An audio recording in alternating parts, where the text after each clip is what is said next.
My name is Weston Scott, and I'm the grandson of Dr. Ursa Weston in Galt, Missouri. My mother's name was Colleen, and my mother was in a train wreck in north of Galt, close to Harris, Missouri. And my grandfather, the old country doctor, was part of the rescue line of that particular train wreck. And so he finally found my mother, and 5 days later, I was born. At that time, we lived in Inglewood, California, and we tried to visit Galt on vacation once a year when school was out.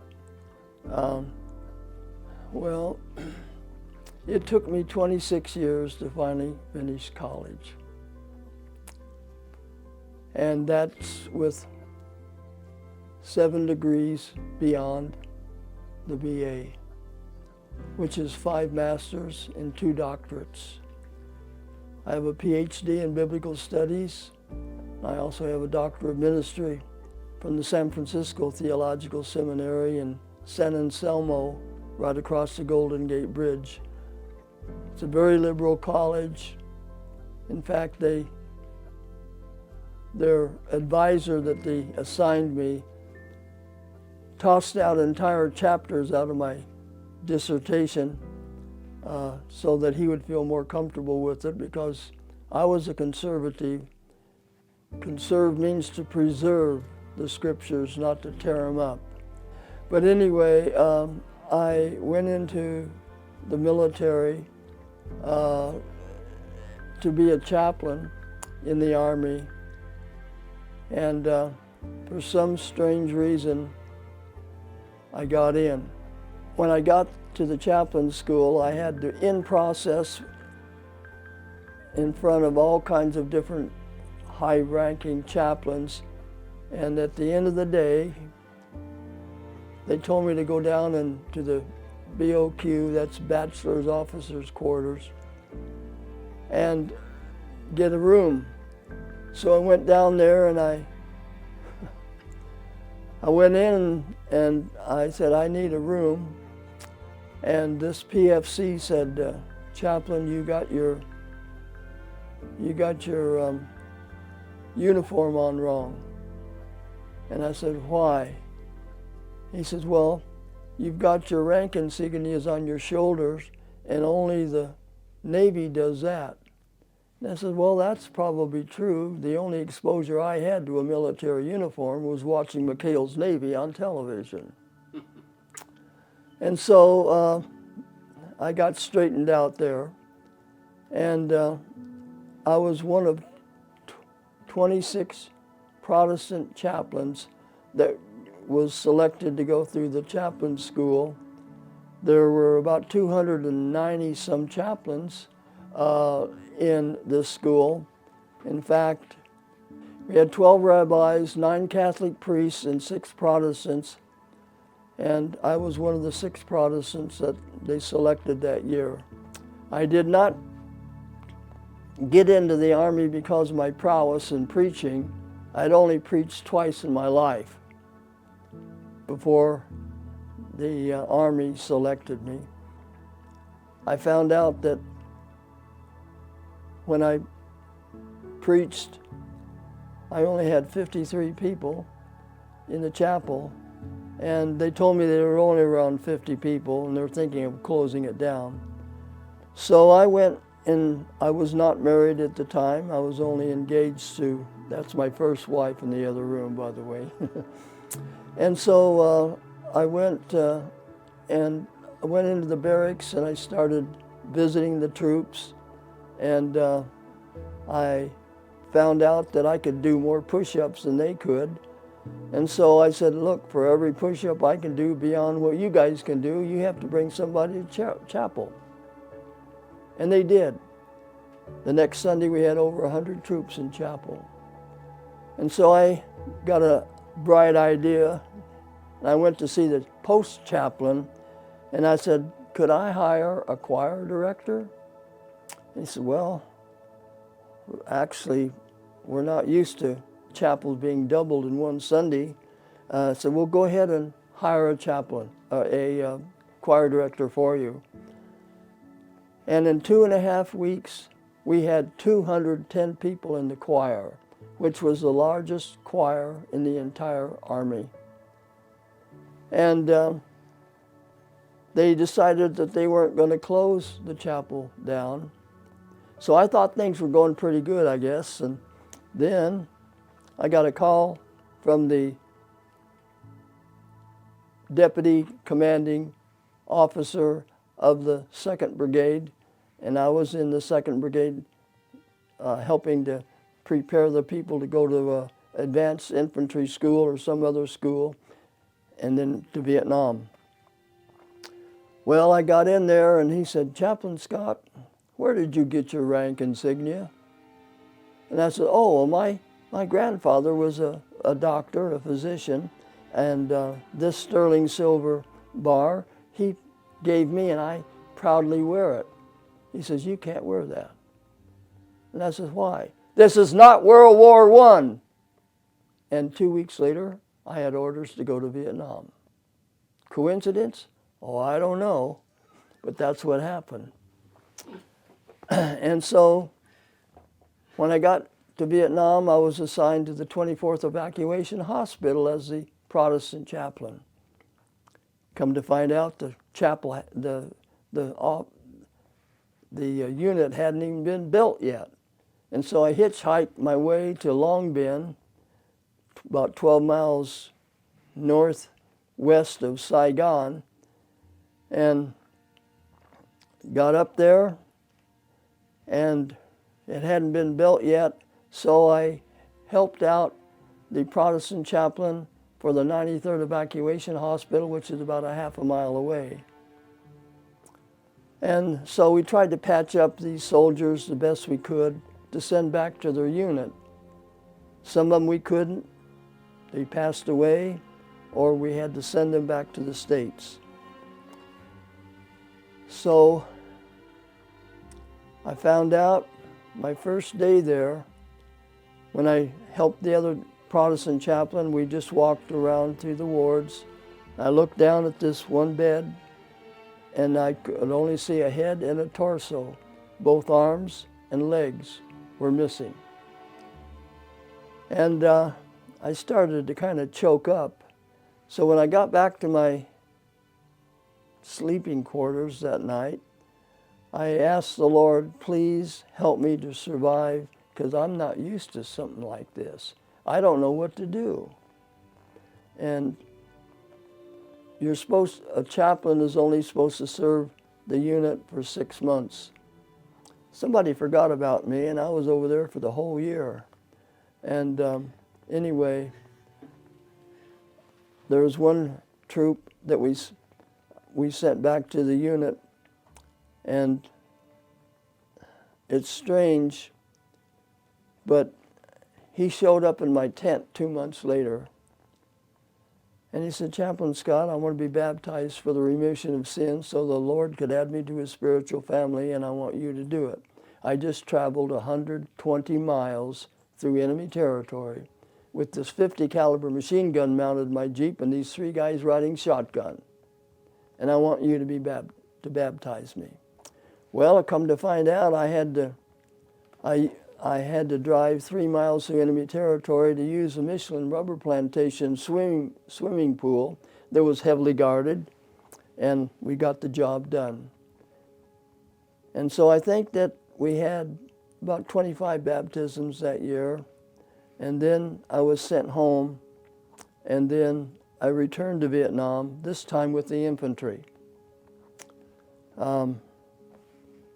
The infantry was a special unit that the battalion that I served in had about, well, but it was beefed up considerably because we had a CAV unit, we had a 155 howitzer unit, and we had all kinds of different units in the battalion. And so I tried to provide worship services for all of these people once a week. And I think I had as many as 9 worship services in one day, just trying to get around and having a worship service for those folks. A lot of times there was no radio communication between these units and the company that I was in the field with, because you couldn't get, they didn't have enough radios, and so I had to go to where the men were, and a lot of times there was no contact. And so that took place, and I remember one Sunday evening, I was on top of a mountain. It was Christmas Eve. And we just dug our sleeping position, and you had to dig your sleeping position at least 10 inches below the ground, because the sappers would come in and throw grenades all over the place.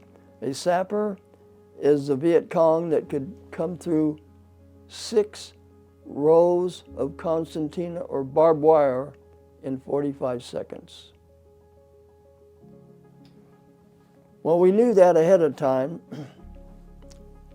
and I could hear that we were surrounded on that mountaintop by the NVA, North Vietnamese Army. They were beating on their pots and pans, and they were cleaning up, and they were getting their rice and so forth.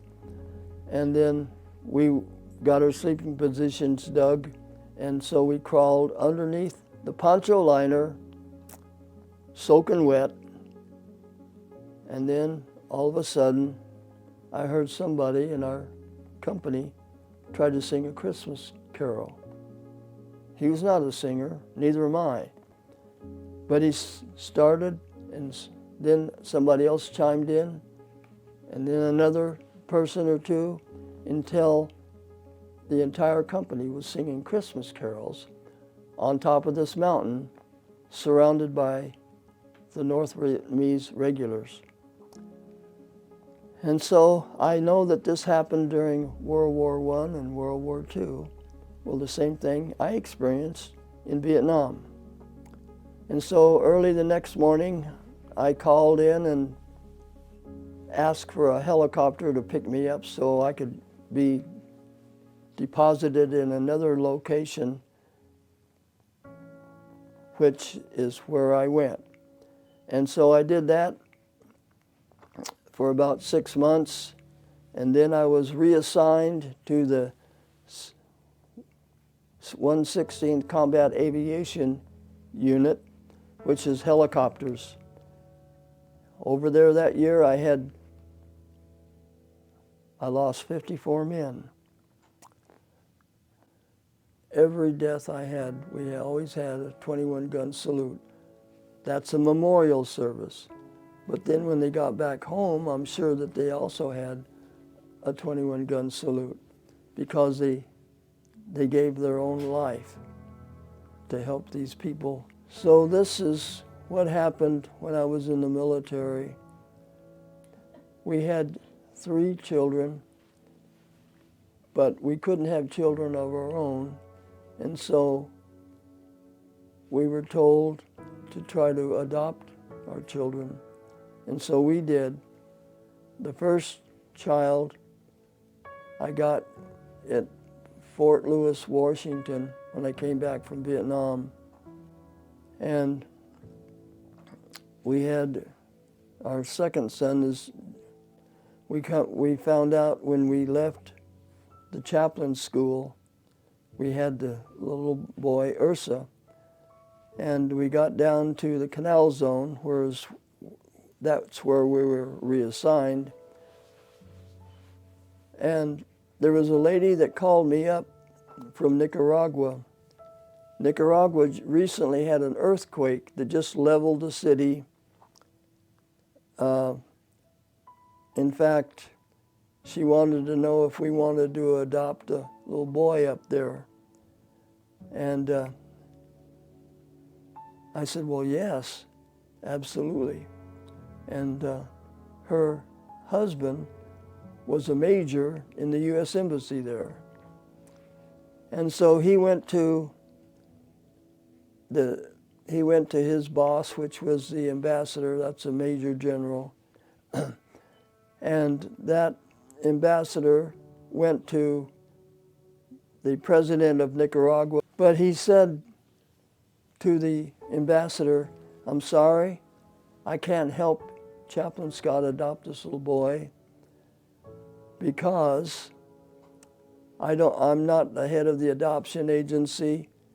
The person that it is took off because we would not provide protection for him.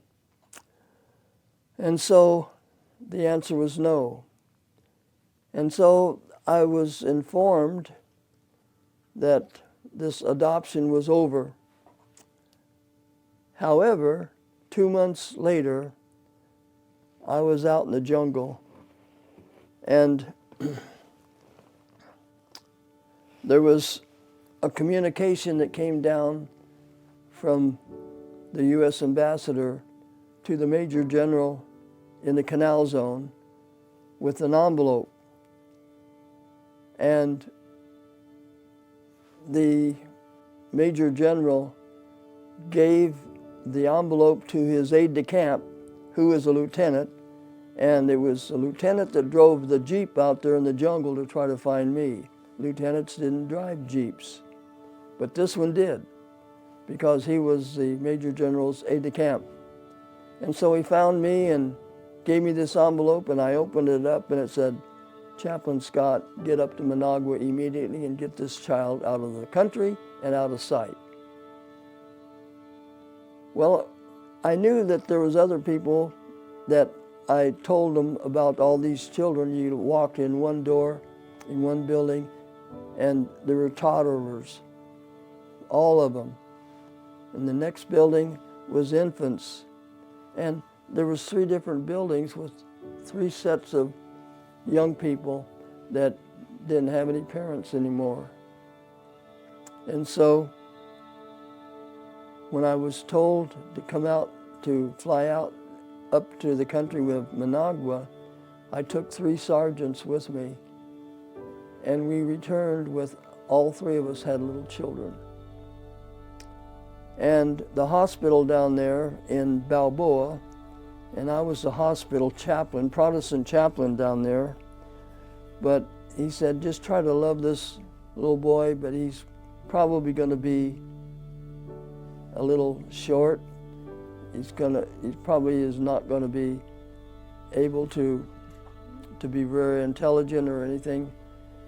And but I found out that that was not correct, because when he graduated from college, Milligan College in East Tennessee, it was with honors as a school teacher, and then he took a master's degree from North Missouri State College up there, and it was in educational leadership, and he graduated summa cum laude, and that's all A's in 1 year, or 2 years, all A's.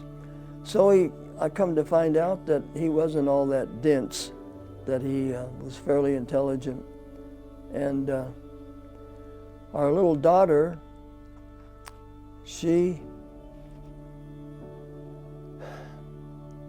actually, I was in the jungle again, and somebody from the hospital contacted my wife, Loretta, and said, we've got a little girl here. If you'd like to adopt her, you can.